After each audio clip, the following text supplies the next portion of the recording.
Asahan daw ang mabigat na trapiko sa bahagi ng elliptical road sa Quezon City dahil sa isasagawang konstruksyon doon.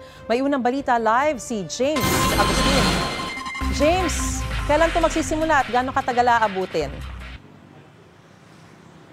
Maris, ngayong araw magsisimula yan pero hindi pa natin sigurado kung hanggang kailan. Pero ang isang sigurado dyan ay makaka-apekto ito sa daloy ng trapiko dito sa elliptical road dahil sa karaniwang araw tuwing rush hour ay mabagal na talaga yung usad ng mga sasakyan dito sa lugar. Simula kasi ngayong araw ay sisimula na yung construction para sa proposed development ng directional island sa ilang intersection. Tulad sa elliptical road corner East Avenue, mayroon na nga inilagay na mga harang at lona.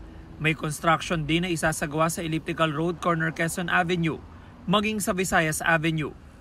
Sa abiso ng Quezon City Government, asahan na mga heavy machinery at construction equipment sa mga nabanggit na lugar. Kaya ang ilang motorista at pasahero na ang arawang ruta ay sa elliptical road, didiskarte na lang daw para hindi maipit sa traffic. Tulad ng ilang empleyado na mas aagahan na lang daw ang biyahe para hindi malate. Siguro yung magiging diskarte ko lang mas maaga po talaga yung biyahe. Para hindi abutan din doon ng mas malalang traffic po sa una. Kung sasakali, planuhin na lang yung gagawin para hindi matraffic yung...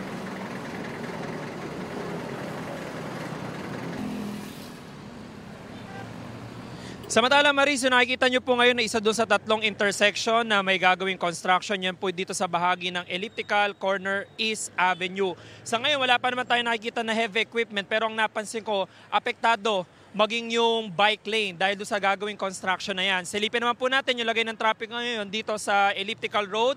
Maluwag pa naman po ngayon at hindi pa nagkakaroon ng build-up.